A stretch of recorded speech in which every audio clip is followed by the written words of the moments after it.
Welcome to the Veritas Forum, engaging university students and faculty in discussions about life's hardest questions and the relevance of Jesus Christ to all of life.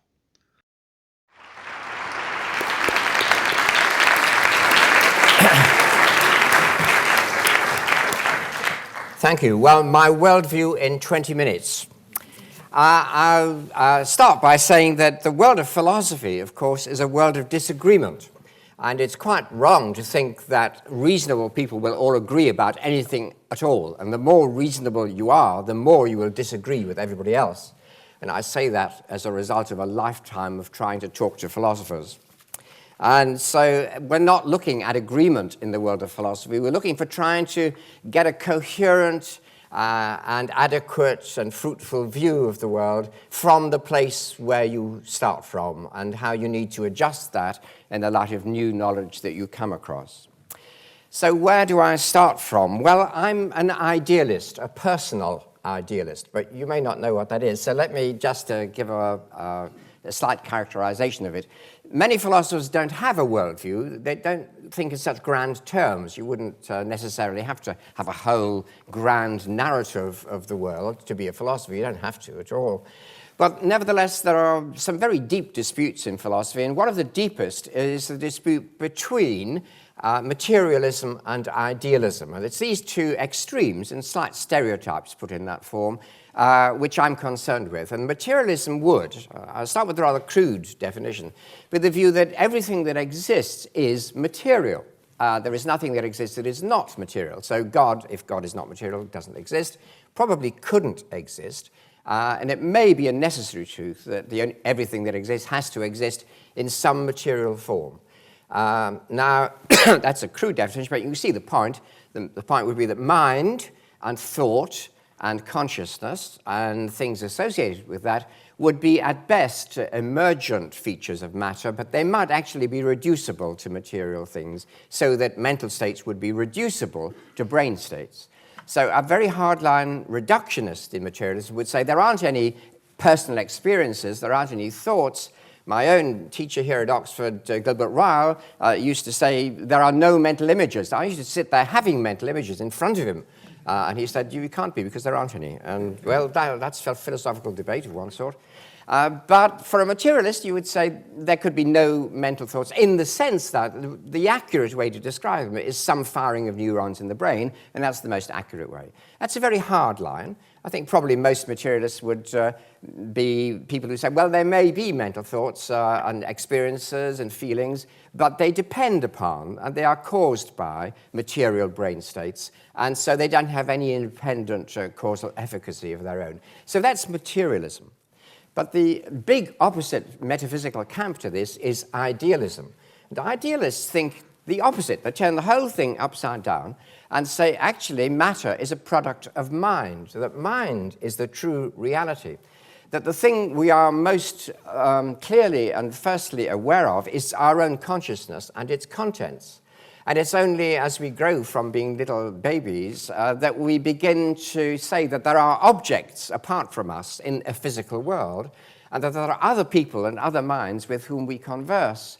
But little babies perhaps start in a world where these conceptual distinctions are not made, but there are experiences. Babies do have experiences, and I think before they have thoughts. But that's another philosophically disputable topic. So an idealist would say, well, in some sense, the mind is the thing you start from, and you can't get away from it. Now, I was brought up in my philosophical training to be an empiricist, and an empiricist is a person who says, we all start in our knowing from experience. That's where you start. All knowledge begins with experience. Now, I still believe that. And I therefore incline to think that experience cannot be eliminated. So I could never be a reductionist materialist. I could never say there aren't any experiences. They used to be called sense data in the old days. Sounds and sights and colors and feelings and thoughts. All of the contents of your consciousness, which perhaps other people never know about in the same way that you know about them. I think they are features of reality. They are features of the world. Consciousness is often thought of or described as the hard problem in physics. But actually, for an idealist philosopher like me, it's not a hard problem at all, because consciousness is what you are most immediately aware of. The problem is there anything else? And that's the problem of how, David Hume's problem, how you can say that there is actually an objective world at all. Now, that may sound a bit strange, that philosophy does very often, but you're not really querying the existence of an objective world. You're saying, is the world as it exists objectively the same as it is when it appears to me in my consciousness? Is my consciousness of the world different from the world as it really is? And here again, I would think, well, modern physics appears to say it's very, very different, and the objective reality might consist of an 11-dimensional reality of wave functions and not at all consist of solid-colored 3-dimensional objects. So the way it might be to a quantum physicist would be very different from the way it appears to me in the common sense world. And that gives rise to a real problem. All quantum physicists, if they think about philosophy, have this problem, which is reality. Is it the wave functions in some multidimensional space, or is it the world of common sense? And you can go either way on this. Philosophy consists of always making these decisions about which way you're going to go. And I would just say that as a philosopher, my decision would be to go with the reality of consciousness and say, well, actually, consciousness is real. I'm not sure whether 11-dimensional realities are real, but at least talk of that sort of thing makes me certain that the way I am conscious of the world, that is, the world as it appears to my consciousness, is very different from the world as it is when I'm not being conscious of it. Now, this doesn't get you right to idealism, but it gets you to saying, perhaps, that consciousness is a real factor of the world. It cannot be eliminated. And then you ask the question, well, what's the relation between consciousness and the physical world? There is a physical world. I'm not doubting that for a moment.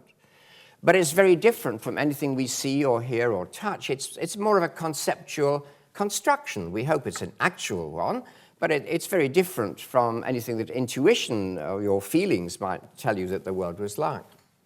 So at this stage, then, I'm clear that consciousness is very important, that it's real, it's irreducible to material things, so there is more than matter in the universe. Right? That's the first stage of where I go as an idealist.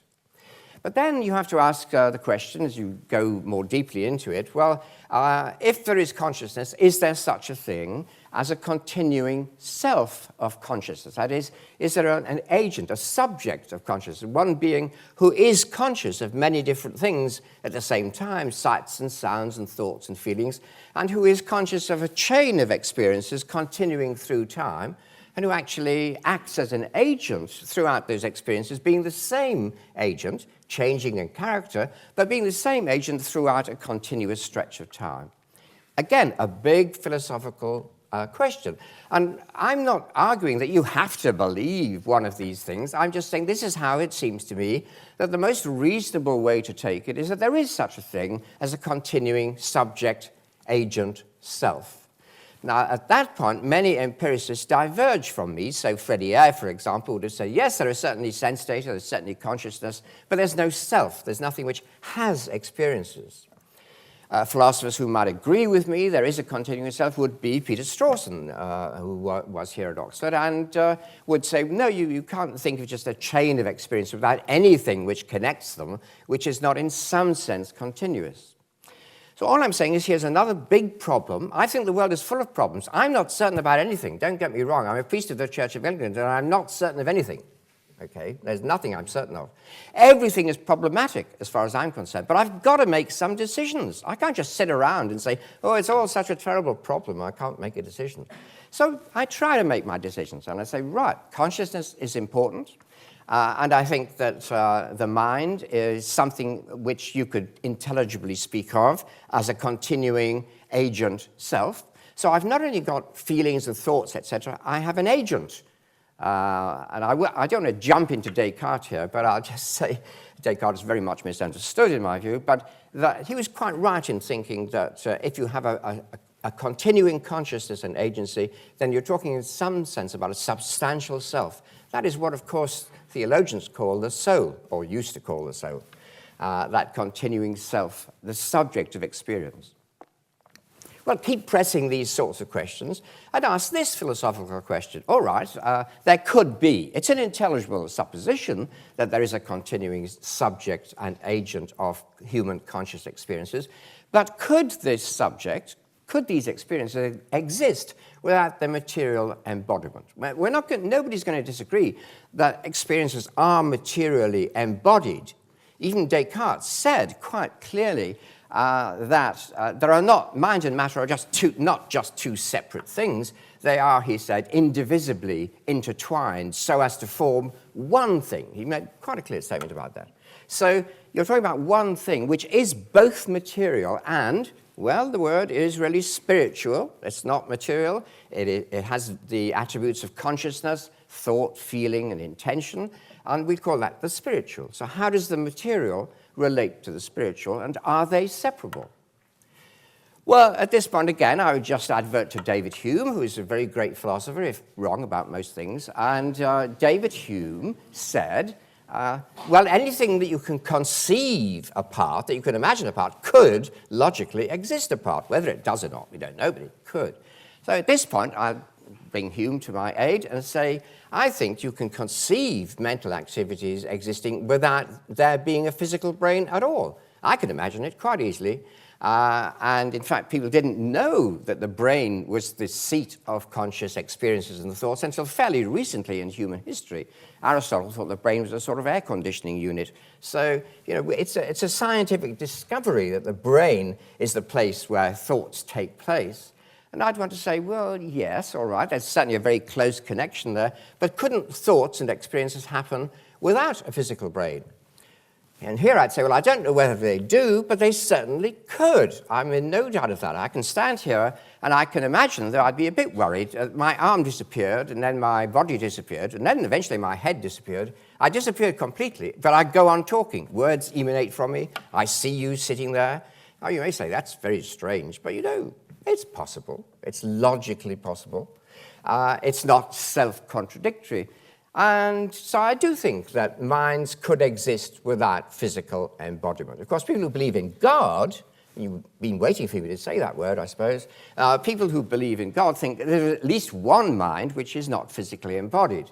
And I think that's quite conceivable. There may be lots of minds which are not physically embodied. That's a possibility.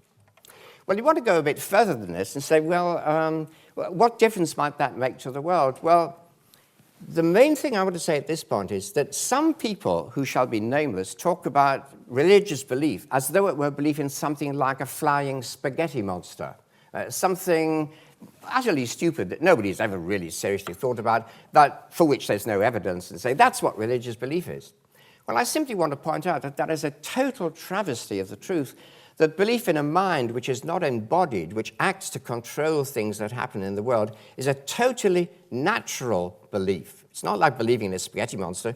It's believing that you, as a conscious being who act in the world and who perceive things, could possibly do that while not being embodied, and therefore there could be such a being. It's a logical possibility.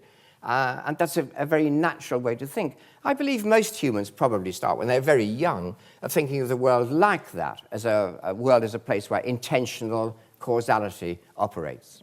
Now, of course, we know that we cannot now understand the universe as an area where intentional causality operates.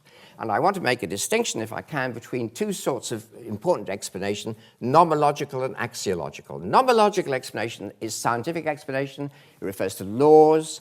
You say, here's a law which says if A, then B. It describes what happens, but it makes no reference to the future. It just says this is a law.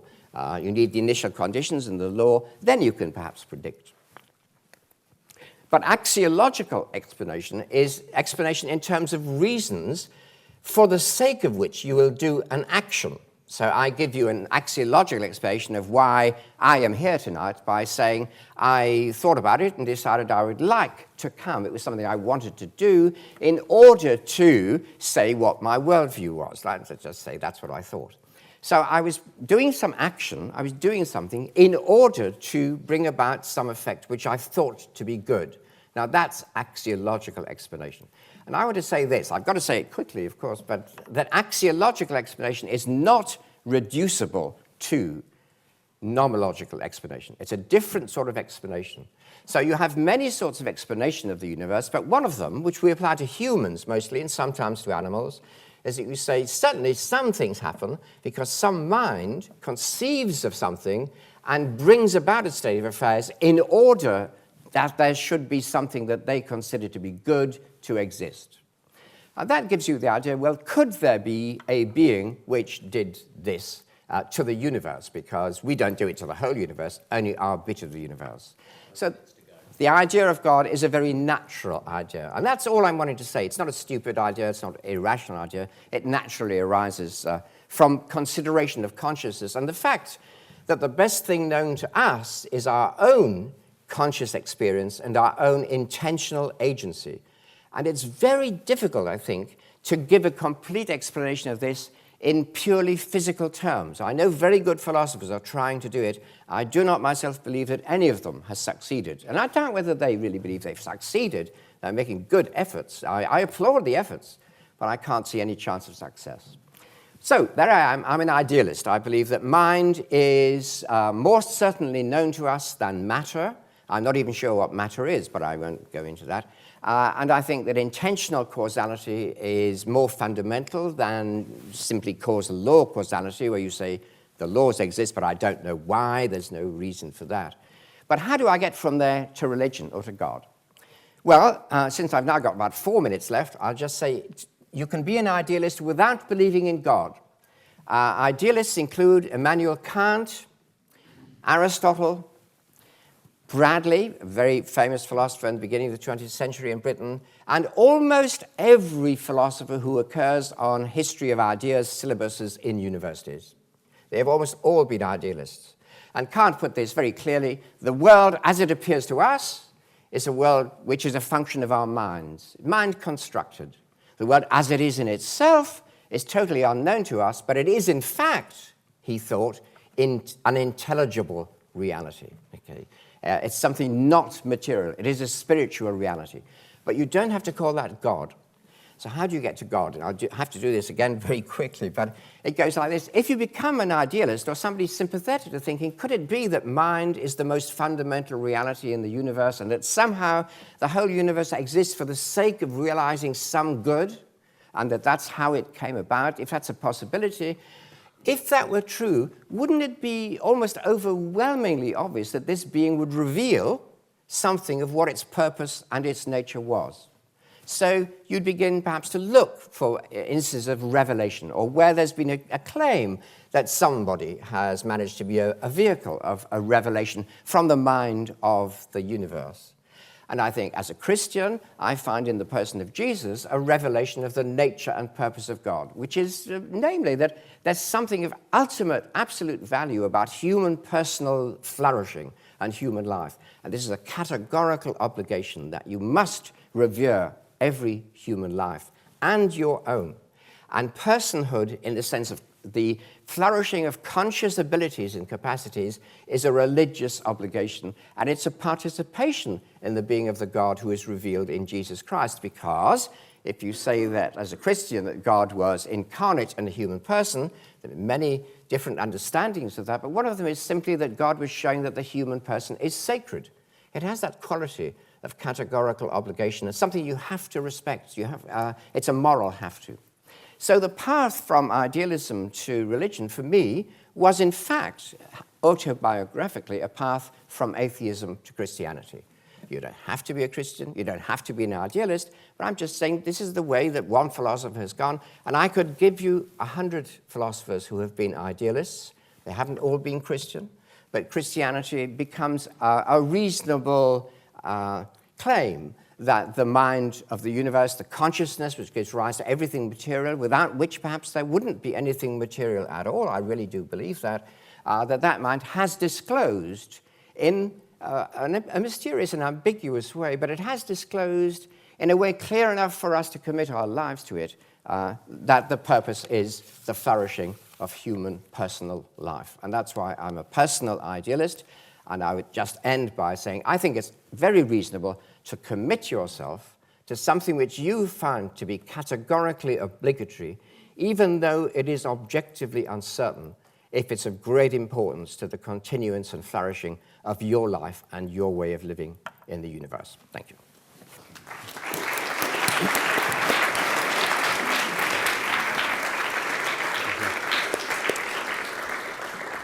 And now I invite Arif to give his presentation.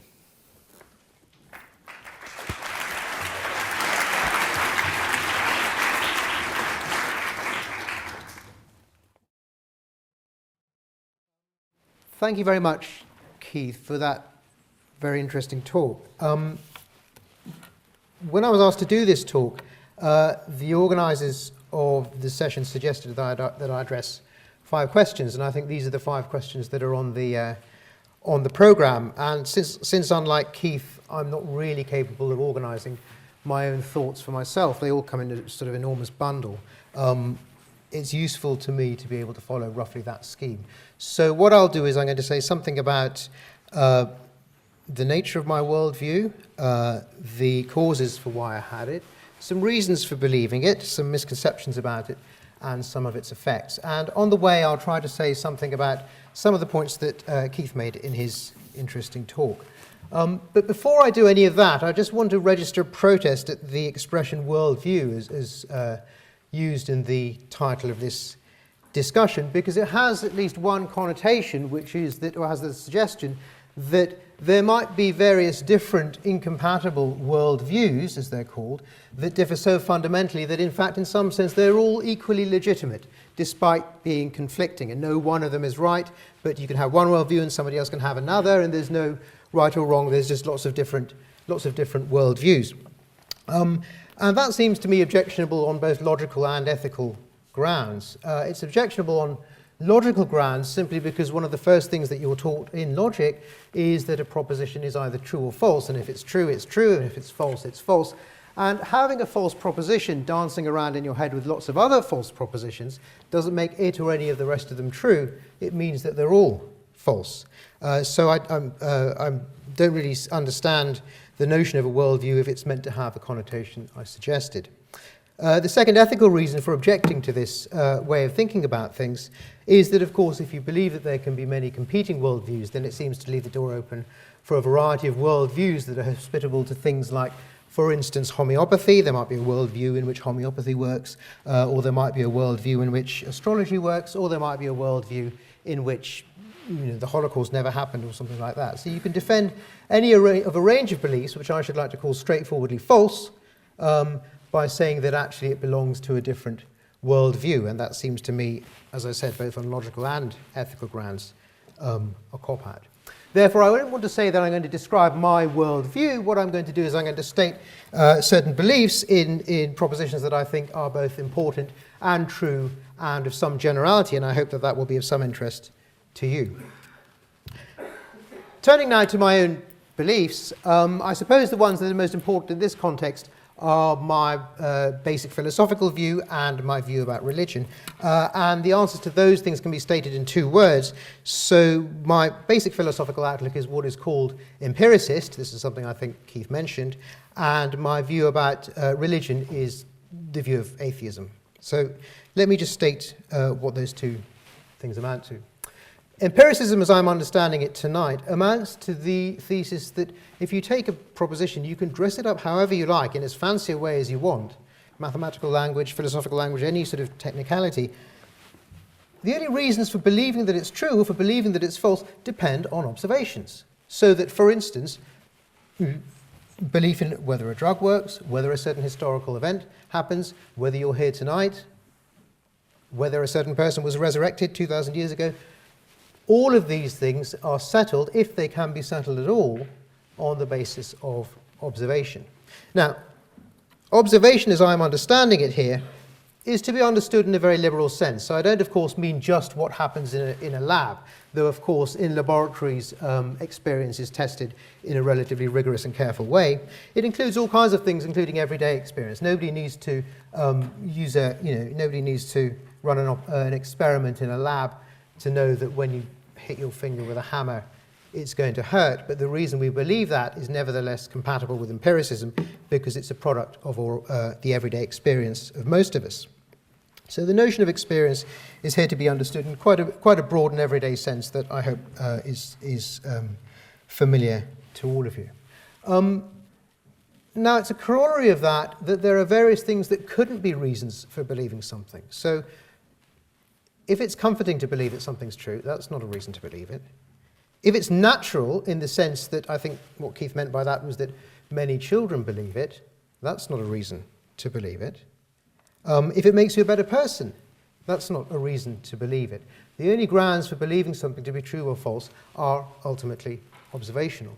And if you have different views that can't be settled by observation, that means objective testing either in a lab or by everyday experience, then unless logic itself can settle it, the matter is simply a guess. There's just no saying which one is true and which one is false. Now, I should distinguish that view from two other views. Empiricism is not materialism. Okay? Empiricism, Berkeley thought, for instance, that empiricism and materialism are incompatible. Whether or not that's true, certainly empiricism doesn't entail materialism. So I'm an empiricist, as I said, but that doesn't mean I think everything's bits of matter whizzing around. Of course not. What we believe in, what we think exists, is whatever is postulated by theories that account for what we observe. So the theories that account for what we observe, if they postulate things like fields and gravitational fields or numbers or any of the other paraphernalia of modern scientific theory, because that plays a role in explaining what we observe and does so better than other theories which don't do that, that's a reason to believe in all of those things. So there need be no commitment at all to materialism in the empiricist view, which, as I said, is just an approach to settling questions which otherwise, it seems, could only be settled by guessing.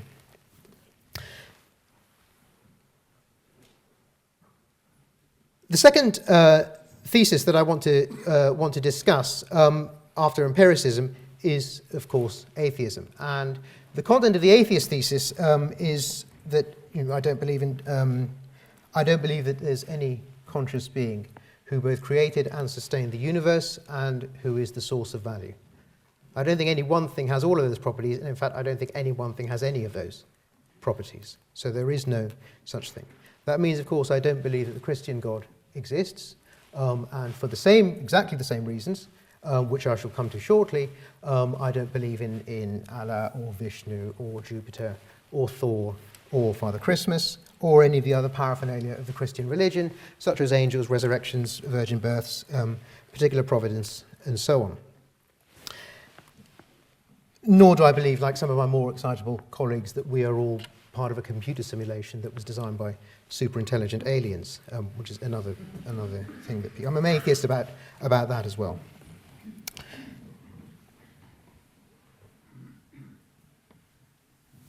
So much for the content of my beliefs. Let me just now say a little bit about their causes. Of course, like many children, I had what Keith, I think, would call a natural belief in Father Christmas when I was young. So, of course, I started out believing in Father Christmas. That was a kind of starting point. It was initially rational, as you might say, and I believed it because where else would all the presents come from, and so on. So it's a natural thing to believe, and as I grew older, I stopped believing in it for two reasons. I mean, one reason was that, both to do with empiricism, one reason was that there seems to be an alternative explanation for the things that I observed, which made me believe in him, because the presents didn't come from him. And the second thing was the fact that it was absurd to believe in it on the grounds of observation. I mean, nobody could travel that fast in one evening, so I had no reason to believe in him. Now, that step from believing in Father Christmas to not believing in him was exactly parallel to the step that I took not that long afterwards from believing in, or at least suspecting in, the existence of some divinity to not believing in that divinity. There's nothing that we observe that needs to be explained by such a postulation. I would challenge anyone here tonight to give me an example of some experiment or some recorded result that demands that we postulate the existence of a divinity who is both the creator of the universe and the source of all values, let alone the other matters to do with resurrection, angels, and so on. And the second thing was, of course, that it involves postulating beliefs about him that seem to be incompatible with all of the laws we know about how the universe works. And in particular, in the Christian religion, one's required to believe that a certain person died, and then, in fact, more than one, but certainly at least one person died and then came back to life after a short while, and also various other miracles, which, of course, seem to me to be ludicrous for the very same reasons that the belief in Father Christmas was ludicrous. So that's a little bit about the route I personally took towards that belief. Now, there were other personal facts as well concerning my own route from religion, but those are to do with my feelings, and I'm sure you're not interested in knowing about my feelings, so I won't discuss them. Let me turn now perhaps to the question on which I want to focus the most tonight, which is to do with the plausibility of the question. So we have to distinguish between reasons for believing something and causes for believing something. And I want to just go over some of the things that Keith said at this point, because you might think that they give us reasons for doubting some of the things I've said about atheism. One thing I'd like to turn to is his distinction between what he calls nomological or scientific explanation on the one hand, and what he might call axiological or personal explanation on the other hand. And as he said correctly, and I agree with this, that axiological explanation is a manner in which we can explain the behavior, for instance, of human beings and other non-human animals. Now, that's correct, but of course, when you try to give an axiological explanation, for the explanation to be even remotely plausible, you have to fulfill the following two conditions. On the one hand, there must be a reason for thinking that there is actually some intentional agency involved in the matter. And on the other hand, there must be a reason for thinking that this particular axiological or personal explanation is more plausible than any of the many other ones that you could give. So let me give an example of that. If you see somebody running down the street, then you might, if you want, I suppose, try to explain it in terms of movements of muscles and firings of neurons and electrons and so on. But of course, it would be much simpler, and it would count as something that deserves to be called an explanation, to say, well, he was trying to catch the bus. Okay, that seems a good explanation of why the person was running. But notice that the reason that counts as even a plausible explanation is because we already have evidence of two things. We have evidence that there is a possibility of intentional or axiological explanation here, because we can see that it's a person, the sort of thing to whom we standardly attribute minds. They explain their behavior in plenty of other contexts.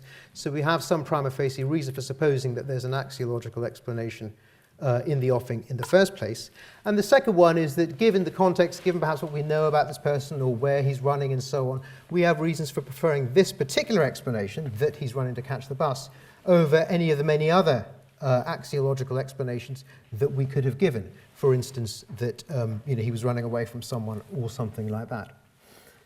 Now, in the case of divinity, or the spiritual entity that underlies the universe, neither of these conditions are met. So there is no reason at all for the whole, when we come to the universe as a whole, as well as this is being true for many parts of it, there's no reason at all to think that here we are even in the market for anything like an axiological or personal explanation. Explanations of that sort have a terrifically bad track record when it comes to explaining the behavior of anything other than human beings and animals. And again, I would challenge anyone to give the slightest bit of evidence tonight that we should even think in terms of axiological or personal explanation here, given that we never do nowadays when we try to explain the behavior of such things as the waves or the wind or the motion of the planets or the digestive system or any of the many other physical processes that we observe all the time. The second point, which is independent of that, is that the second condition for such explanations is also not met. There's no plausibility to supposing that, there's no reason to suppose that this universe was created because somebody wanted to fulfill certain values, certain being wanted to fulfill certain values. Of course, as Keith said, it could be true, but notice that when he says something could be true, he just means it in the sense that Hume meant that it was possible, which is to say no contradiction is involved. That's all that's meant by saying it could be true. I mean, in that sense, it could be true that trees should grow limbs and walk, or that I should fly up 10 feet into the air spontaneously. or that any of the many other things that we're quite certain will never happen and never have happened should happen right now. All of those things, in that sense, could be true, but of course saying that something could be true in that sense isn't to give a shred of evidence for it. Yep. So it seems to me that there's no particular reason, as far as I can see, for thinking that the particular kind of axiological explanation that Keith was suggesting is one that has any plausibility at all in this case. The other point I would make about empiricism and its plausibility, and this is really something that pertains more to my own view rather than to Keith's, is that it is something that we apply all the time in most of our lives. You wouldn't, for instance, take a drug unless there have been plenty of observations and tests that have been done to show that it was safe. That's empirical testing.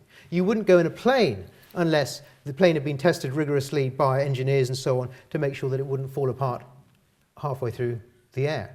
And in fact, the more important the thing is, as in cases like drugs and planes, the more rigorous the empirical and observational testing that you would require in order to commit yourself to it. How much more certain should we be then, or how much more experience should we need in order to believe this thing, which is, if true, the most important proposition in the universe? The one thing on which our whole lives depend, and which, if it were true, should make us all change our lives completely, or those of you who are not Christians, would change your life altogether if you actually believed that this was true. And yet, as I said, when we look at the evidence, so here again, prescinding completely from the question whether it could be true, when we look at the evidence, it seems as if there's no evidence whatever. Or at least nothing in the talk that we've been given tonight by Keith gives us the slightest reason to think there's any evidence. All that he's shown is that it could be true in that very weak sense I described, but that was something we knew already. Let me turn finally to a couple of points, one to do with a misconception about the worldview that I just described, and another one to do with its effects. Very briefly, the misconception that I had various misconceptions I wanted to mention, but I think I'll just mention one of them, which was that you might think that it leads to a very arid and empty spiritual view of the world, because you think, well, your life has no meaning if there's no God, and the universe is a cold, empty place, and there's nothing is worthwhile. None of that seems to me to be true. Certainly, it doesn't follow logically from the fact that that there is no one person who gives value to everything, that there are no values at all. More generally, I've never understood why, if life has an end, that should make it more meaningless than saying that anything else that has an end must also be meaningless. Or if it is, then what purpose is served by stretching life out forever, as though that somehow, the fact that after this life is appended some afterlife that goes on forever, suddenly gives the whole thing meaning that some smaller bit of it didn't have. Maybe there's some reason for believing that I'm not appreciating. In any case, I think that persons can produce meanings for themselves. They can have their own values in life, and there is no one single source of value. I value certain things, different people value different other things, and it's not as though one of them is right and the other one is wrong, and there's only one possible source of meaning. The final thing I want to say just concerns the effects of what has been called this worldview, but by which I really mean just these beliefs. And I'll just mention a couple of effects. One of them is that it makes you intellectually more open, I think, if you're not religious than if you are, at least to a range of different patterns of thought.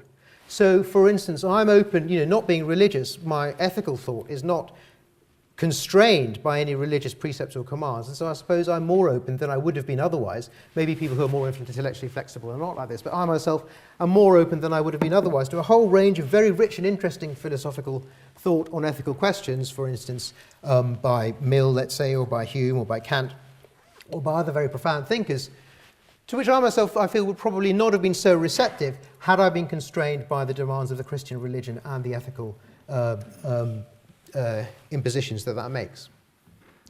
The second effect, I would say, is more negative, because, of course, I understand that for many people, religious belief, obviously I'm a very fortunate person, and my life has been very lucky in many ways, and I lead a very sheltered and comfortable existence, and for many people, religious beliefs can be a comfort in much more difficult times than I've ever had to face. And I can see that should be so, even for myself. You know, I can imagine there are times where religious belief would be an enormous comfort. Even in the more abstract level, thinking about things like death. Of course, death would be horrific. I don't want to die. Nobody wants to die, I guess. And the idea, I don't agree with some atheists who think that that's fine. I think the idea that I'm going to die in a certain number of years is not something that I look forward to, and I wish it wasn't true. I would love it if it was true that I could come back to life after my death. That would be terrific. And if it turned out that Christian religion was true, or at least at that point if Christianity was true, I'd be really pleased. I mean, first I'd convert, and then I'd be pleased. So for that reason, it has a certain negative effect. It doesn't make me happier about some things that matter to me greatly, the fact that I believe these things. But I suppose I should end by emphasizing a point that I stated earlier on when I was talking about empiricism itself, which is that a reason for believing something is not because it makes you happier, or because it makes you a better person, or because it's a form of comfort at times, at difficult times. The only reason for believing it is because it's true. Thanks very much.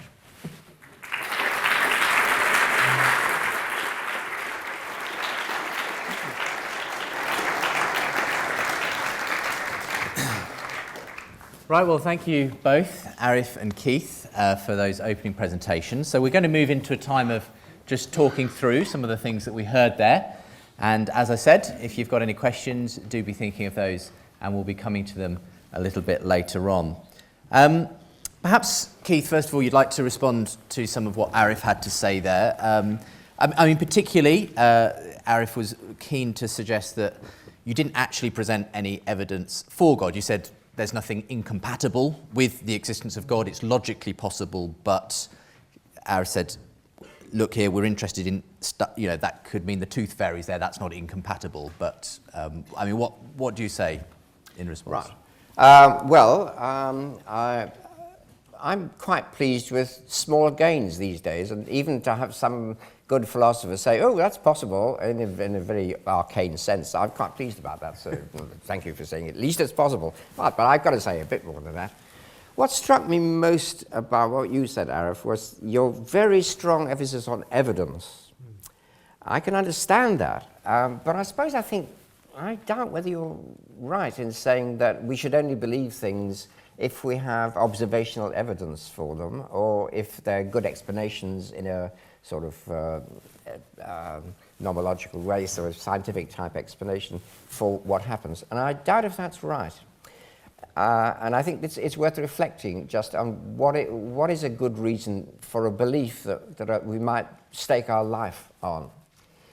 And I don't think I would have done most things that I have done in my life if I'd waited for good evidence for the beliefs that I had in the background of my mind. I think William James wrote, I still think, a very good essay on this, on the will to believe, and if it was ever true that you should commit yourself to something for which you didn't have really overwhelming evidence. And that's the bit I'd like to focus on. The bit that neither of us really mentioned, but was certainly at the back of my mind, was, of course, religion is not about seeking evidence for God. People don't go into churches in white coats with microscopes and see if they can find God anywhere. That's just not what's going on at all. So I think what you're doing there is aligning religion with science and then saying it doesn't work. That's not the way it works. I agree, it doesn't work as science. So I don't think that's what's going on. People who are religious pray, and they meditate, and they contemplate. And that's what religion is about. It's about a sense or a longing for union with a mind that is greater and wiser and more loving than yours. And if that element of experience didn't exist, I think religion wouldn't exist at all. I mean, lots of bad things about religion, but the good thing about it is when it says your life can be actually changed by a wisdom and a love which is coming from a source beyond yourself. So that's the only sort of evidence that I would really put in a primary position, I think. I would say I don't like talking about proofs of God or arguments for God.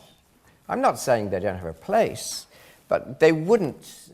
I mean, we're both philosophers. We both know we could talk about arguments for God for years and never really come to something that would overwhelmingly persuade anybody. So I wouldn't go that way. I would say, all right, if God is a possibility, why not see whether it's a reality in experience? So that's what I'd be focusing on. And just a word about Father Christmas, if I may. Of course, the reason we don't believe in Father Christmas is we know that our parents were lying to us. We know that. So I think the different stages. First of all, you are right to trust your parents. But when they admitted they were lying, your trust is undermined, actually. That's quite a difficult problem about Father Christmas. But it's not that nobody has seriously thought there was a Father Christmas. So I think it's sort of an unfair example. People have seriously thought they have knowledge of a spiritual being who is greater and more wiser than they are. Whereas Father Christmas is just one of those things. Do you find the Father Christmas analogy rather like the flying spaghetti monster analogy you were talking about? I do, because nobody seriously believes in Father Christmas. I think the point was, and I agree with this point, children should trust what they're told by their parents, but as they grow up, they should find out their parents are not omniscient. Okay, smashing, thanks. So there's about 3 or 4 things I want to pick up on there. Let's just start with the point about Father Christmas. Well, I did believe, I seriously believe that he existed at a certain age. I won't embarrass myself by saying how old that was. And then I didn't stop the belief because my parents admitted that they were lying to me about it. They never admitted that, and they still don't. But I found out because I worked out for myself where the presents were coming, and B, that nobody could get around that fast on one night. So it was indeed a genuine belief. The point about, so as you give the example, the second point concerning the flying spaghetti monster, Father Christmas, all of these other things, the purpose to which it's been put by many atheists, including Russell, who invented probably the most famous example, was not that the belief is somehow natural, or one that we all have, but that exactly the same evidence exists to support it. And as I said earlier, my own position is, and I think this is a plausible one, that if there isn't any evidence for something, you shouldn't believe it, regardless of whether you used to believe it when you were a child. Now, going on to the point about, I wasn't quite sure about the issue concerning small gains and possibilities, because maybe you don't appreciate just how small a gain this is. I mean, the claim that the thing is possible, of course it's possible because it's false. That's why it's meaningful, because it's false. I think it's false, therefore I'm committed to saying that it's meaningful, and therefore possible in some very loose and light sense. But as I also said, that notion of possibility extends to the tooth fairy, the belief that tomorrow trees will grow legs and walk and talk, and all of the other things which none of us, A, believe for a moment, and B, would actually stake our lives on not believing.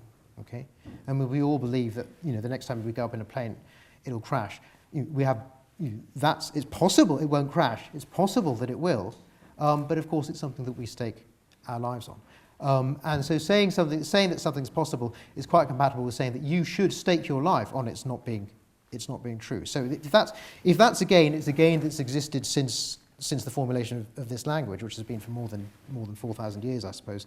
Not a gain that's been made tonight. The last thing, the last thing I wanted to pick on was the point about prayer, because I wasn't quite sure I understood that. At one point you said I thought you said it's a sort of experience or a sort of evidence or something like that. Well, there is such a thing as people having certain kind of mental stimulations when they pray, and I'll have other sorts of religious experiences as well, been well documented. It's been studied by neuropsychologists and so on, and there are various interesting theories about the brain states that cause them. None of that gives us any reason to think that that's, none of it is evidence of any external agency acting upon them. Quite the opposite. I challenge anyone to give me a documented case where anything like that is a plausible explanation. Oh yes, one final thing, if I may. And this just concerned the thing that you said at the beginning about committing yourself. This is something I suppose I don't understand, because in many other examples of cases where there's a belief which committing it to ourselves means staking your life, like flying on a plane to France tomorrow, you're committing your life to something, or taking a drug, you're staking your life on something. And these are precisely not cases where we should make a leap in the absence of evidence. These are the cases where we demand evidence most strongly. And it seems to me that religious belief, if it is genuine, is a case where that demand is actually raised, is the same, but raised to an even higher degree. So I suppose that's five points. Can I now ask Keith something, or is that? Well, should we just get a quick response to maybe a couple of those things, Keith? I mean, Arif seems to be suggesting that you're committing yourself to something without enough evidence. Now, you've suggested that that's not the way we do things all the time in the world, that we don't sort of have to have a certain amount of observational evidence in order to commit ourselves to things, and God might be one of those things. I mean, it did strike me in your presentation that you weren't just making this case that, well, it's not logically incompatible and therefore, I'm happy to believe it, but that there seemed to be some grounds from what you were saying in terms of the way you conceive the world, this consciousness, our thoughts, and you certainly feel that gives you good grounds for not believing in materialism. That was where you were coming from, and that this has a potential sort of knock-on effect to, well, if we conceive of unembodied minds, there may be one great unembodied mind that, as it were, gives rise to these things. That's a sort of an explanation of sorts. So I suppose I'm trying to ask, is there a sort of positive case that you're trying to make as well? Oh, yes, very definitely. Let me just first say that I'm so old that I was taught by Freddie Eyre as well, and that's my gain of logical possibility, because Freddie Eyre said at one time, I'm not even an atheist because the word God has no meaning. So that's the sort of background I'm reacting. I am an atheist. Right, yeah, so I'm happy with that. I'm happy with that, really. But of course, Eyre changed his mind, but that's another question. Now, on the one about evidence and religious experience and so on, or even if you don't talk about religious experience, my talk about the problem of consciousness and the reality of consciousness was not meant to be an abstract, mere possibility, but an experiential fact, which was very important for your interpretation of what the world was. What I was implicitly trying to say, as an idealist, remember, I gave the clue as to where this all lies, that I'm not certain of the independent reality of the material world at all. And that means my view of evidence is not going to be quite the same as yours. I mean, I do agree if I'm going to plane, I want evidence for how the plane works, etc. But there are lots of things where it would actually be improper to ask for evidence. Think of that sort of case. What sort of cases would they be? Well, I think it would be improper if before I married my wife, I hired a private detective to get evidence about whether she fulfilled the requirements that I really had in mind. There's certain things that you take on trust in personal relationships. Now, trust is a very important word. Of course, trust, the word pistis in the New Testament means trust, and it means faith. So faith is a matter of trust in something. Now, the evidence just doesn't seem right. So, of course, there are lots of areas, and you've mentioned many of them, where you would want as much evidence as possible. In fact, I agree with you, you would always want as much evidence as possible.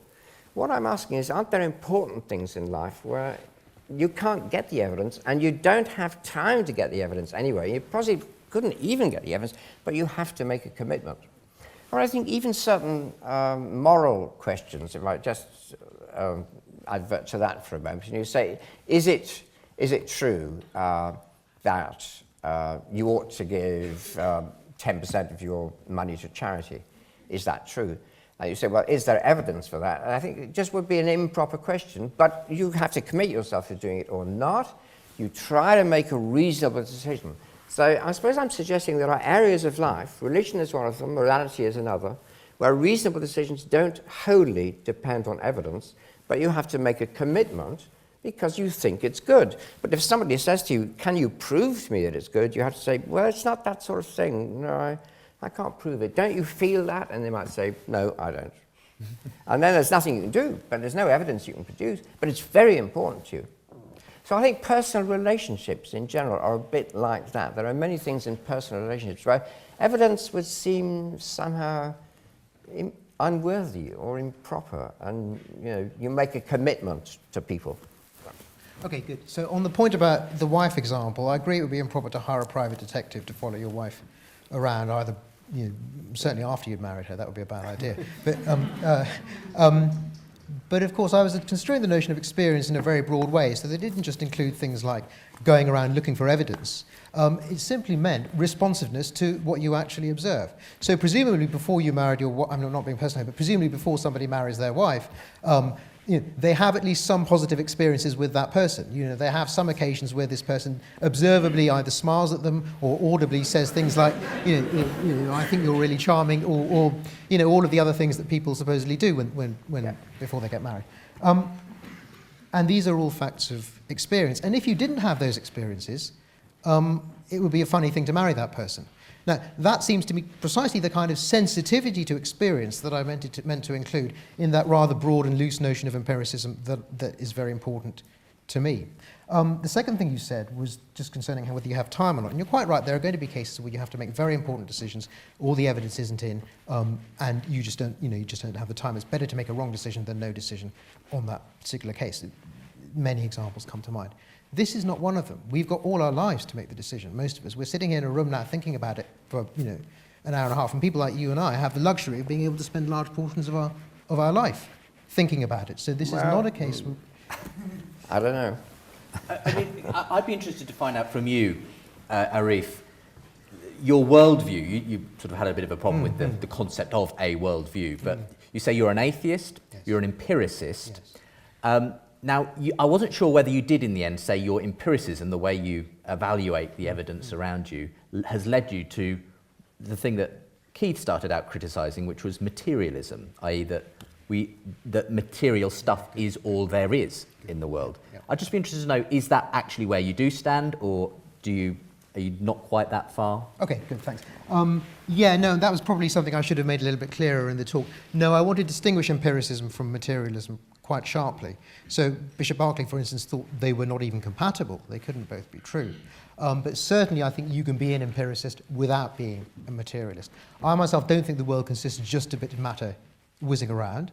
I believe, for one thing, in abstract objects like numbers, for instance, or gravitational fields, or it may be that physical theories don't postulate matter at all. They just postulate force fields like electromagnetic and gravitational fields, and so on. And these aren't thought of as material in the way that we standardly think of things as material. So that very simplistic 17th century view of the world, that everything is bits of matter buzzing around, is something that people could have been excused for holding then, but I think is probably not even compatible with empiricism and our scientific knowledge today. Where do you go with Keith's view that thoughts, feelings, just the stuff we encounter all the time is a bit of a problem for a materialist worldview, or indeed probably the worldview you hold, that it needs a bit more explanation than Okay, good. Well, I mean, and one thing I would say is I'm not entirely convinced that it is a problem for materialism itself. Just on that point, though, I'm not a materialist. The materialist who reduces thoughts, who says these thoughts are just nervous events of one sort or another, he's not denying they exist, right? He's not what's called an eliminativist. Maybe Dennett is that, but you don't have to be that. You can say they do exist, they are neuronal firings, but they do exist, so you needn't deny their existence. On the other hand, I myself am not committed to that view, but I do think, as an empiricist, of course consciousness is real. Of course, at least there are beliefs and thoughts and so on. They form part of what you might call an explanation, an adequate explanation, of things we observe like human behaviour. So there's plenty of reason to believe in them. Does that mean that I think there's some immaterial foundation of the universe? That not only doesn't follow, it isn't remotely plausible. We have no evidence of that. But can I just take you up on this? You mentioned the name of Dan Dennett, which is always calculated to arouse me. And he is an eliminativist materialist, so thinks you could reduce conscious events to brain events. Now, you don't agree with this. Right. Have you got evidence for your disagreement? The evidence would be a scientific matter. Basically, it's a question of whether or not the best explanation of what happens, of what we observe, can be done without adverting to these things. Yeah, but he thinks he's got the best explanation. Yeah, I don't agree. So some of I know you don't agree. Yeah. So what is the evidence telling you? Is the evidence deciding the issue? No, the evidence doesn't decide the issue for me. So what does? What, further evidence? I mean, the point is just there isn't enough evidence that settles it yet. No, I'm putting it to you. Yeah. You're making a decision, a commitment, for which you don't have evidence in the sense of publicly available material which would convince any reasonable person of what the truth was. And I think in this case, eliminative materialism versus the sort of empiricism you hold, there's a big disagreement, and it could have quite severe consequences about how you treat people and their experiences, but there's no evidence to decide the issue, and we can't even think of what the evidence would be, but we come to a decision. Okay, maybe I should just set out my position. I think that's a misunderstanding of my position, but if I just state it again more clearly, it's my fault. Maybe we can see. So, yes, I believe in empiricism. I believe that there are conscious states, sensations and so on. I don't think materialism is true. If materialism is the doctrine that all there is are bits of matter, I think that's false. Okay. The question of the eliminative view, which is the view that sensations don't exist, or other bits of consciousness don't exist, that's something for which I don't believe it to be true, and I don't yet believe it to be false. I have what you might say a certain intermediate degree of belief, or something like that, just like we do in many propositions on which we take bets. I mean, that seems to be a natural thing to allow, that you can have intermediate degrees of belief which don't involve commitment, but you can be 50-50 on a matter, for instance, so you'd bet a certain amount, wouldn't bet more, for instance. That seems a perfectly reasonable state of mind to have, and that's the state of mind you should be in when all the evidence is not in. That's not my state of mind when it comes to God. I know about God, but I think you're a philosopher with certain views for which there is no evidence in the sense of any observable entity which would make any sensible person agree with you. Okay, good. Excellent. Can you state for me the belief that I have for which there is no evidence? You have a belief that conscious states exist in addition to, and not reducible to, material states of the brain. No, I don't believe that. You don't believe that? No, I don't believe that to be true, and I don't believe it to be false. I'm You're a complete agnostic. I'm agnostic on that matter. Oh, yes. so my mental states are aching as we speak. I suppose what I'd like to do before we come to some questions, gentlemen, is sort of ask. Look, you're both philosophers. You're both incredibly clever. You've looked at the same evidence. You've come to different conclusions about the nature of the universe. Okay, you believe there is no God. You believe there is a God, Keith. And what I'm trying to decide is it sort of just a flick of the coin, and there's evidence that you see which is sort of puts it into one category, evidence that you see that takes it the other direction? Is it just down to, at the end of the day, experience? You talked about the importance of experience in this sort of thing, Keith. Yeah. I mean, when it comes down to it, if you like, and going back to one of these questions in our pamphlet, what are the main reasons that make this view credible to you? Why theism rather than atheism? Okay. Can I have a go at that? Now, I'll have to become an evangelist for a moment. You'll forgive this, but I can't answer the question without saying this. The real reason why I became a Christian is because I looked at my life and thought it's a bloody mess. I'm committed to an immoral way of life, which is perfectly acceptable to everybody else, but not to me. How do I get out of it? I faced a sense of utter failure, actually, of the things that I felt I ought to be committed to. And I had a particular experience, a psychological experience, of Christ, as it seemed to me, liberating me from that sense of frustration and futility, and being a positive, vital force for putting my life in a new direction. Okay, so that was that experience. That's why I became a Christian, because I believed that Christ was a spiritual power other than me, which agreed with what Christians were telling me it was like, and changed my life. So that's why. But without the philosophy, I would have just said that's simply a neurological event that somebody will explain later on. Okay, so so that's why the philosophy is important to me. It opens up the possibility of taking your spiritual experiences seriously, but it's not the tipping point. Okay, so you had the philosophy which told you, it seems to me that atheism, naturalism, materialism is not all there is, and I've had this experience, which is then best explained in the context of the Christian God had. So obviously, I don't know whether experience then can count in any way for you. Are obviously very subjective experiences of people who claim to have had an experience of Christ or whatever. Can that be fitted into empiricism, or is it by definition kind of counted out? No, I don't think it's by definition counted out. I suppose, going back to the analogy with other things that matter, I mean, if there was a drug you wanted to take, let's say, and it turned out that the only evidence that it did any good was based on the supposed personal experiences of, say, some small proportion of the people who took it, they disagreed about exactly what good that it did, and the supposed good that it did could never be reproduced in any experiment that was run anywhere in the history of the world, then that would seem to me not very strong evidence for risking my life on that drug. And it seems to me religion is the same, in the sense that these testimonies of religious experiences vary from one person to another. All over the world typically has something to do with their prior beliefs and religious upbringings. There's some evidence concerning the activity of the brain is to do with memories when they have these experiences, not to do with incoming experiences. So for these reasons, I'm not inclined to take such things very seriously. Going back to your other question about whether it's a flip of the coin or not, I suppose, in a sense, it's a flip of a coin, but the coin has many sides, including Christianity and Islam and Judaism and Hinduism and each of the 50 or 60,000 so other religions that have been held by people all over the world, all of which, as far as I can see, have exactly the same support as Christianity. I suppose when I was thinking the flip was theism or atheism, I admit there are many, brands of theism in the world. Yeah, good. But when it comes to just whether there is some ultimate guiding force, call it what you will. Good. Yeah, well, is it a flip of the coin? No, it's not a flip on the coin, because on that question, just like whether there's a tooth fairy or other things, and again, this is simply a matter of evidence, that we've heard no reason tonight to believe, and I'm not aware of a single reason to believe that there is a single spiritual entity which is both creates and sustains the universe and is the source of all value. That's what I'm being asked to believe, I guess, as a theist. So you discount all religious experiences throughout the world, even though, as a matter of fact, it is true, isn't it, that the majority of philosophers in our tradition have been theists of one sort or another. Right? That's true. That may well be true. You're in the minority, Larry. So I'm not just saying numbers, I'm saying that there is it's not just a few little people who have some very odd experiences.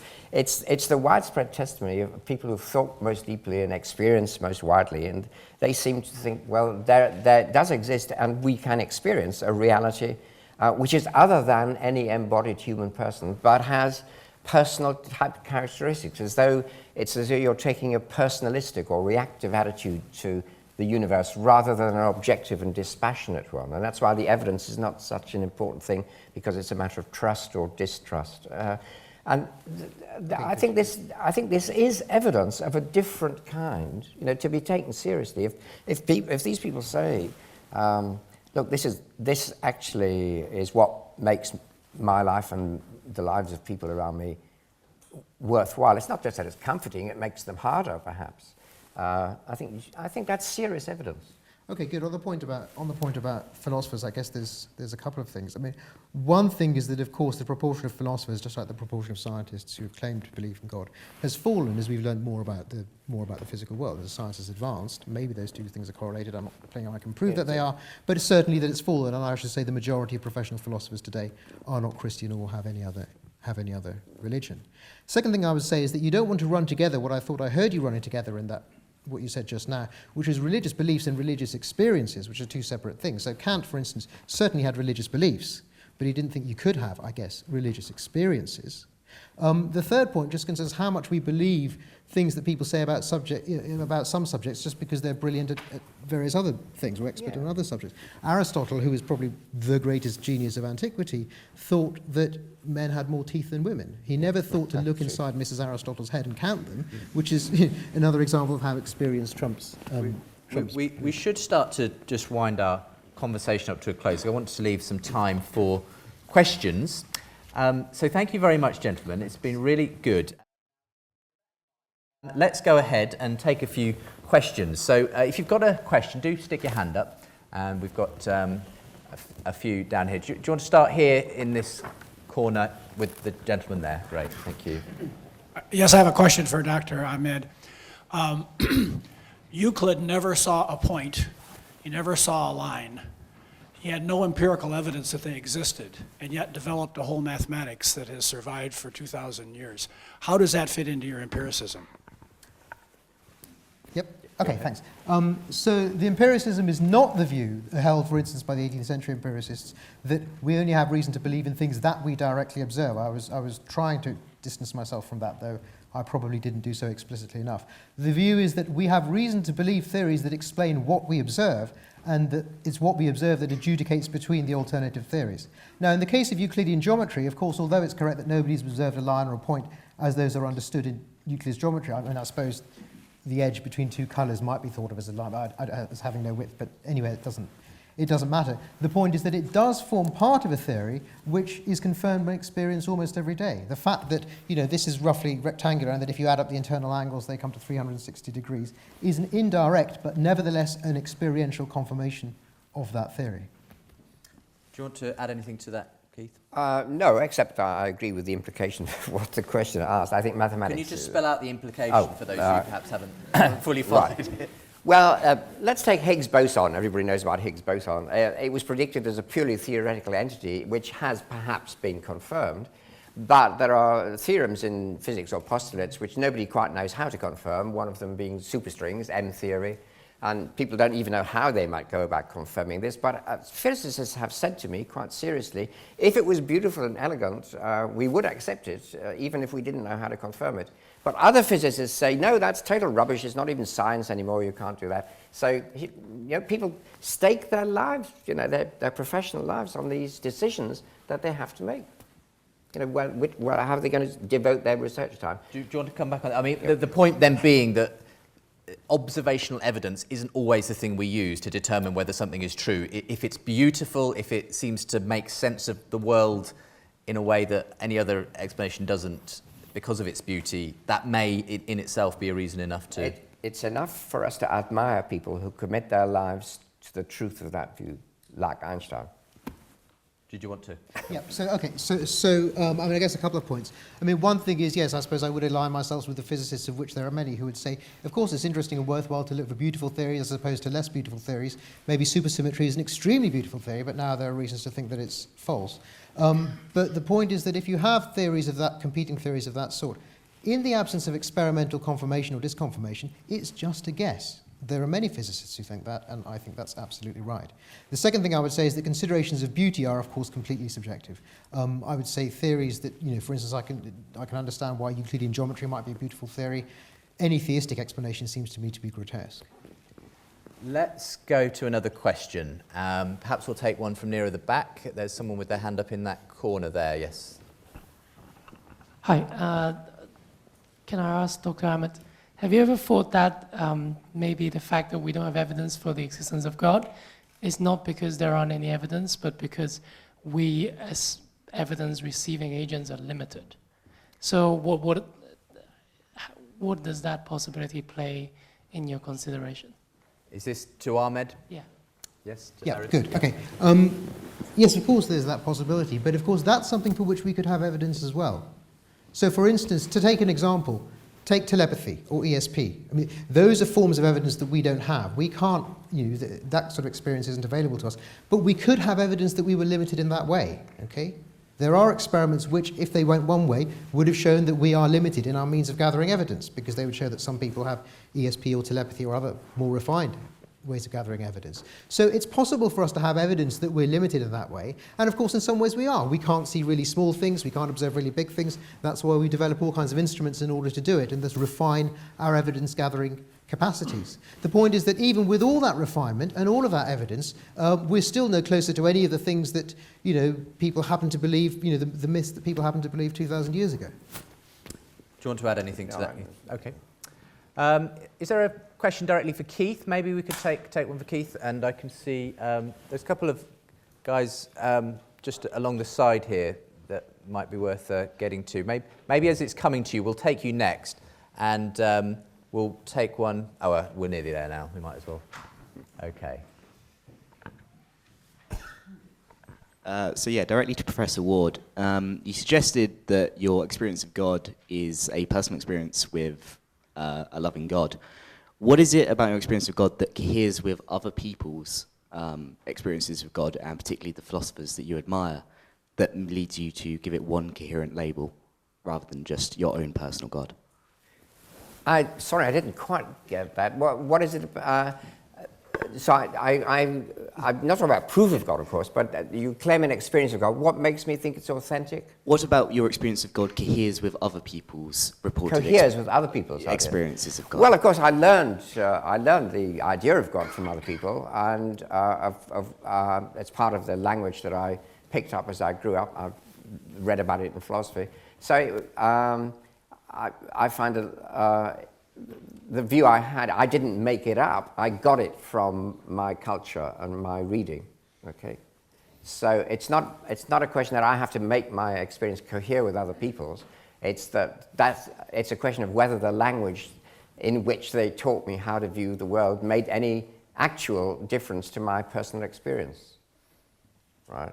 But that's not a question of comfort. It's not comfort. It is a question of what seems most true to your experience. I mean, the nearest example I can think is, how do you see other people? I mean, do you see other people as beings whom you ought to revere and respect and love and care for, or do you see other people as bundles of chemicals?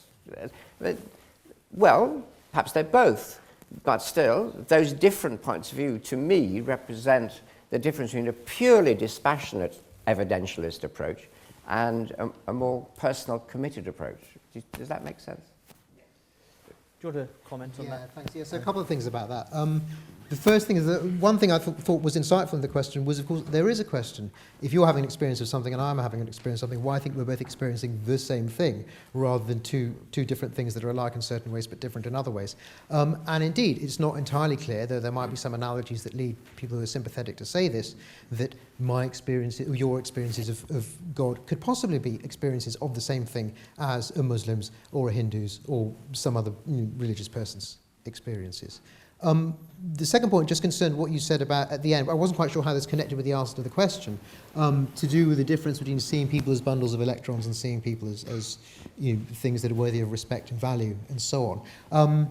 I don't know if this is an implication of what you were saying, but in any case, let me just record the view that there's nothing in empiricism, nothing in the atheist view that implies that we have to think of people only as bundles, walking bundles of electrons and neutrons, and so on. Empiricism is entirely compatible with valuing other people as ends in themselves, thinking certain things about other people are valuable, other things are not, treating them with respect, and indeed respecting their life perhaps even more, because it's the only one they've got. Shall we take another question? And perhaps we'll go to the gentleman on the aisle there, and then we'll have someone else. Yes, go ahead. Sorry, this is a question for Professor Ward. When you were discussing William James, you're saying that perhaps there is, perhaps we could have a reason to believe something because in our finite lives, it might best lead us to live a good life, to believe in God, given that there's finite evidence. For the proposition, given that we've only got a finite amount of time to get some evidence. Could you not admit then that it's a possibility that although it might be the best choice to choose to believe in God, it might still be the case that probably Dr. Ahmed is right, and in fact he doesn't exist, even though it's best to live a life as if you were believing in him, as you were believing in him. Yeah, I do agree with that. I think that's true. I could be wrong. I quite accept it. And of course there is evidence that might make me wonder whether my belief is in fact a coherent one. So that is true. And most people face up to that. Can I just take one more quick analogy? It's just if you believe that people are free and responsible and should be held guilty for the things that they do that are wrong, normally speaking, I think you're taking an attitude which is not evidentially provable. But I think you ought to commit yourself to it. Okay, so that's another example of something. Should you call criminals in a sound state of mind guilty and punish them? That question is an important question. It's a matter of life or death, and I think there's no evidence either way. But we commit ourselves to. Well, we commit ourselves to the fact that they are free and responsible. Yeah. Do you want to comment? Yeah, okay, yeah. So there's various things that have been said, I suppose, in the history of the subject about in response to that kind of question. So one view is the sort of error theory, which is that in fact ethical beliefs, for that reason, are just false, or there's no evidence for them, and we can take certain attitudes towards people, and that's how we conduct our lives. And of course, they're important, and you can value things. All the important things about ethics continue. It's just that we don't think of them as describing part of the furniture of reality in the way that physics does. That seems to me a coherent position that's compatible with caring about and thinking about whether you should punish criminals in one way rather than another. An alternative way to go would be, yes, indeed, to say we do have certain kinds of ethical experiences for which which gives a sort of evidence for ethical beliefs. So the sort of experiences that people have, let's say in wars or in other very difficult situations, you might develop a certain view where that is genuinely a kind of ethical experience, which gives you reasons to believe this, that, or the other view. I don't myself find that especially plausible, but it's something that might be said. Okay. I just want to push the analogy, not the identity, between moral commitments and beliefs and religious commitments and beliefs, and say that's nearer to what religious belief is than looking at science. It's not, it's very far, because it's as far as can be from the claim that there is a spiritual substance which is the basis of the universe and the source of all values. It's not, you see, really, because when you believe in God, what you're really believing is that there is one objective, intrinsic, supreme value. The Platonic belief in the good and the true and the beautiful. And you're saying, I believe that exists. I believe that commands my loyalty. I believe I'm not making that up. And you go from there, and that's near to God. You might not call it God, but if somebody believed that, I'd say that's near to what I call theism. Right, so are you making a claim about what people value or what people actually believe? Because I thought Christians believe in God. Well, Christians certainly believe in God, yeah. A So Christian is there might want to evidence for say, that I'm not belief? just a Platonist, but I think a good Christian, a good philosophically sound Christian, ought to say, well, Plato is the good and the true and the beautiful. That's where we start in religion, not with evidential stuff about how did the universe come about. That's not really the question. I mean, obviously it's an interesting question, but your life-changing question is there an objectively good and beautiful to which I should... Is there some kind of ultimate meaning, purpose? Yeah, and there's no evidence for that. We'll go to another question, and we might start to draw some of this stuff out more. The lady just there, next to the microphone, yes. Thank you very much. I'm fascinated by your drug analogy, but I'd like to probe it maybe a little bit further. So you talk about if you're going to take a drug, you want to make sure that it's been scientifically proven, etc., etc. Okay, fair enough. So what do? You look at the back of this, or you go to a doctor, etc. There are processes and there are trusts involved in that. So even if you go one step further and go, okay, I'm not sure if my doctor's telling me the truth, I'll go and look at all the scientific reports. There you're trusting in a whole number of scientists who've done lots of different experiments. You're trusting on their data to be reliable and repeatable, and for the editor of the journal to have conducted a good peer review. And there are so many different people you actually have to trust in that process. And I don't think it's as simple as kind of science gives us this neat, clean view of the world, and people and experience, that's a little bit more questionable. Also, with the drugs analogy, you were talking about, you yourself admitted that death terrifies you. So, okay, instead think of it as you have a terminal illness, and there are some drugs on offer called these religions. And, okay, none of them are maybe 100% reliable, and different people say different things about them. But you have to evaluate them, and that's the starting point. You're not in a position where you're totally healthy. You have a terminal illness, and you actually have to choose. Okay, interesting question. Okay, good. So there's a couple of things to say. I mean, first, the point about trust and drugs. And I guess there's two things you could say about that. And one thing that some people say is that testimony itself is a form of direct knowledge gathering, which counts as an independent route to observational evidence. I'm not sure how plausible I find that, but people do think that, because, as you say, otherwise we'd be extremely limited in the sorts of things for which we can have empirical evidence. The second thing is that even if you drop that point, the point is nonetheless this sort of thing does count as, given our background beliefs, this sort of thing does count as observational evidence for this further judgment. Given our background beliefs about the reliability of labs and so on, given our background beliefs about the reliability of labs, peer review and so on, these other things, there isn't anything that could equivalently count as observational evidence for theistic beliefs. Does your fear of death in any way count as a observational evidence for anything, or is it purely just a fact that has no relation to the world we live in? Yeah, good. So it's observational evidence that I'm human, I suppose. It's not observational evidence of anything else. But yeah, that brings me on to the third point, which is just concerned with what you would say if somebody offered you certain beliefs in the face of you're going to die very soon. Well, I suppose again, there's two things about that. I mean, one thing is that there is of course an enormous number of possible beliefs that you can have, none of which are consistent with each other. So it wouldn't be a reason to put your belief in any particular one of these things rather than any of the particular. They're not just theistic, but magical and other supernatural beliefs like voodoo and Scientology and all of the other ones that you could possibly believe. Exactly the same argument could be run for those beliefs. And the second thing is that the point about the drugs was in part just to do with the fact that this is where we demand more observational evidence. It wasn't to say this is where we change what counts as observational evidence, because the fact is, even when you're on the deathbed, nothing's going to count as observational evidence. So you might demand it, you might be less demanding, but it doesn't mean that there is actually any more evidence for the belief in question. Just to comment on that, if no, I'm fine. Yeah. We'll leave that there. Okay, time for another question. Perhaps we should take another one from the gallery. Well, let's send a microphone towards this man, and while that's going there, we'll take one from perhaps the chap in the jumper there has had his hand up since the beginning, so let's hear your question. Thank you. It's a question for Professor Ward. I mean, I accept the arguments you've given tonight, and it's a question that sort of relates to Dr. Allman's point about sort of the plurality of religions, which you touched upon earlier. I mean, you've given arguments to say that, it's not theoretically impossible that God exists, which I think we can accept, and that it adds sort of huge value to people's lives, which, again, I think we can accept, and that you've had a personal psychological experience of Jesus, which, again, we can't deny because that's your own experience.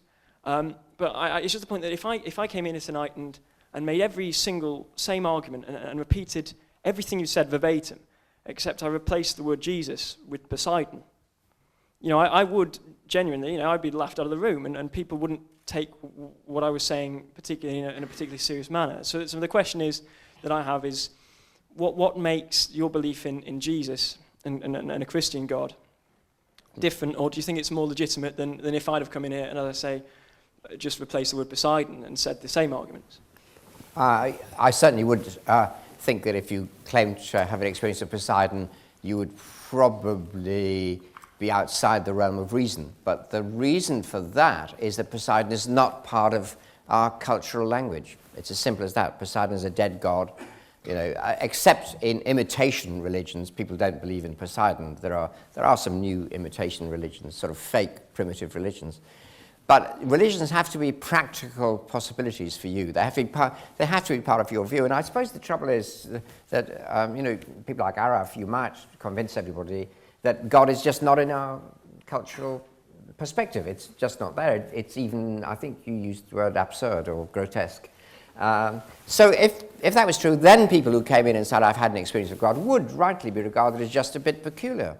So it has to be that's why I insist so much that it has to be within your realm of practical possibilities. Poseidon is not there. Islam is there, Christianity is there, Buddhism is there. There are a number of views, and I personally am very interested in interreligious conversations to see how we can constructively discuss what we think about this. But Poseidon, you're bringing in something like the spaghetti monster again, because it's just not on the practical possibility thing. And practical possibilities are because they do cohere with well-established scientific thought, or at least we think they do. Until Araf came along, we thought they did. Okay, and so it's still there on the agenda. It may die. Religions do die. But I think there's a reason to ask, why are these religions, the major world religions now, still here after all this time? And why do quite a lot, though not all, perhaps not a majority of scientists and philosophers, still take them seriously? They do. Now, that's a good question. Why do they take them seriously? I think it needs more thought about that than just saying, well, they're just gambling with not enough evidence. And that just doesn't seem the right sort of, can I say this to Araf, who's an expert on Wittgenstein, doesn't seem the right sort of language game to play. I mean, you're just talking in a different way. Right. Do you want a quick response? Yeah, thanks. So just quickly on the point about my use of the word grotesque, the reason I was using it was in the context of choosing between theories that were beautiful. And on that scale, my own subjective view was that theistic explanations fall very low. That was all I meant by that word. I don't think it's absurd. I think it's meaningful. That's why I think it's false. But I don't think it's meaningless. Getting on to the substance of the question, I wasn't quite sure I understood. I mean, there's two things there that you said which I didn't understand. The first thing was what's meant by being part of our cultural language. And if you just mean other people talk about it a lot of the time, that's perfectly true, but that doesn't seem to have any bearing at all on whether the arguments in favour of it are plausible or not. As the questioner said, if you'd replaced it with the word Poseidon, any plausibility your arguments would have been retained in that case. The second point concerns a remark that you made about coherence with scientific beliefs, which I wasn't quite sure I understood. I mean, I don't understand why Poseidon is less coherent with our scientific beliefs than the Christian God. Oh, that's come on! That's just not paying any attention to the history of thought at all. I mean, you have to say, people have not seriously discussed whether Poseidon is the cause of the motion of the sea. In my experience, but people do seriously still discuss in conferences on quantum physics, one of which I've just been to, whether God is implicit in things like the collapse of the wave function. Now, lots of arguments about that. I'm not going to go into that, but there are people who, it's a matter of serious debate and discussion. Some things are, and they're connected with the issue of this hard problem. If you're somebody who puts consciousness as important, as you do as an empiricist, you do have a problem. Well, how does consciousness relate to the nature of reality? Is it just a very late arrival on the scene when there wasn't any for all that time? I just think there are serious problems there, which there aren't about Poseidon. That's all. There aren't any serious problems. I mean, there are no serious conferences where people discuss whether a man could come back to life after being dead for 3 days, for instance. You saying there's serious biologists who think that might be true? Well, I'm not talking about biology conferences. sorry, I'm so talking about people- theology conferences, which are I thought we were extremely talking about serious. science. I thought we were talking about science. Well, let's go to another question. I did promise the chap up here to, and then we'll probably have time for one more. After that, we are running short of time. Are we on? Question to you both. As a student of St. Paul, it strikes me that there was a fair bit of empiricism in his letters that are the earliest documents in the Christian Bible. Paul reminds his addresses about all the hundreds of Jews whom he says witnessed to seeing the risen Christ. This was so important to Paul, in fact, who claims to have been one of these witnesses himself, that he called Christians the greatest of all fools, were the resurrection to be a lie. Now, how significant or insignificant are these witnesses to your theism or atheism, and why? Should we start with Keith, maybe? Because it's my problem. Well, I think, Araf, you probably aren't sympathetic enough to all the discussions about what exactly the resurrection was. But I think it's a complete misunderstanding of it to say, oh, a body just got out of the tomb and walked around and that was it. So you've got to ask about whether it's possible for people to live after death and whether it's possible for people who live after death to appear in human form to other people. And I think the resurrection, on my understanding of it and that of a lot of Christian theologians, like philosophers, theologians don't all agree with each other, was the appearing of Jesus in human form after his death. But it wasn't the body getting up and walking around. So it's not a biological question. It's not a question in biology. And so given that, I think I have to trust, that word trust comes in again, I have to trust the testimony of the disciples who claimed that they had seen Jesus in human form. And I have to decide whether they were liars or deluded, or how to explain that. But the trust is because they are the beginning of a set of institutions, the churches, which have brought me to a particular understanding of God. So it's a very complicated web of thoughts there. But the answer is, I think it's essential for a Christian to believe the resurrection of Jesus occurred. But let me quote a great Archbishop of Canterbury, Michael Ramsey, who said, well, I'm not quite sure what the resurrection was, but whatever it was, I certainly believe it. That was a joke. A quick comment. A quick comment on the back of that. Thanks for the question. I completely sympathise with St. Paul's emphasis on experience. But I think you have to ask yourself, what is more likely? It's happened in many times in many places that a number of people have either lied or been mistaken about certain events of religious revelation. Every Christian has to believe that because there are such witnesses to all kinds of miracles in Islam and in other religions. So that's happened many times in all places. It has never been known to happen once at any time in any place, except possibly this one case under discussion, that a man should come back to life in any form after having been dead for 3 days. What's more likely to have happened in this case? Okay. We are going to take one final question, and I'm going to, if there are any ladies, because I feel we've only had probably one lady contribute. If we've got one down here, great, excellent. Front row, if we could get the microphone down here, and you will have the final question of the evening. Just coming to get it. There we go. The question is for Arif, or for both of you. I'm thinking of Hilary Putnam trying to collapse a distinction between fact and value, and arguing that the scientific conception of truth also assumes certain values, such as simplicity or even sort of efficacy in making events occur again, stuff like that. And I would assume that you're going to say, okay, so my question is, what counts as good evidence for you? And I assume that you'll say evidence that works is what counts as good evidence for me. But I would question whether you also sort of have values in evaluating evidence, like simplicity, like Occam's razor, that sort of thing. So for example, you might say, the fact that this ball drops when it falls to the ground is good evidence that there is gravity because it works. But at the same time, that would also be good evidence that there's God that comes and takes his hand and moves the ball to the ground. And the reason that gravity might be a better explanation in that case is because it's a simpler explanation. So what is your thought about simplicity in being a value that we adopt in order to evaluate whether or not evidence is true? Is that for me? I think that's for you, Arif, and then we'll have... Yeah, no, I appreciate the question. I would say there are, of course, in many cases, there will be a range of different theories, all of which are more or less equally simple and have other values to more or less the same extent, and have the same empirical weight. And in that case, it may be a far delicate matter to choose between them. It's just that I don't think any theistic hypothesis is amongst them, because one of the things that you look for a theory is fecundity, and that means things like predicting unexplained observations. We have all kinds of theories which have been spectacularly confirmed because they predicted things that nobody expected. I suppose the perihelion and Mercury is the most well-known example.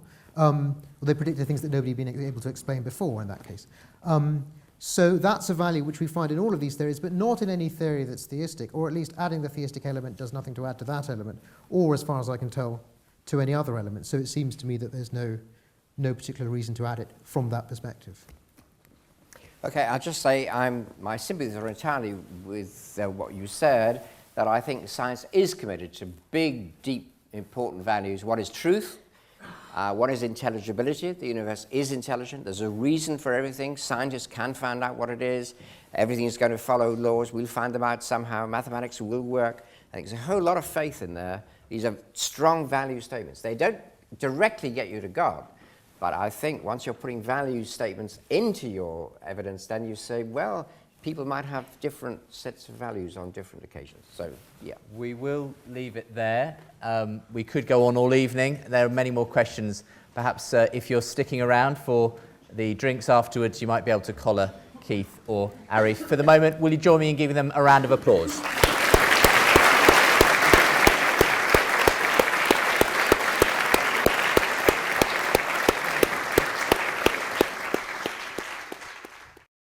For more information about the Veritas Forum, including additional recordings and a calendar of upcoming events, please visit our website at veritas.org.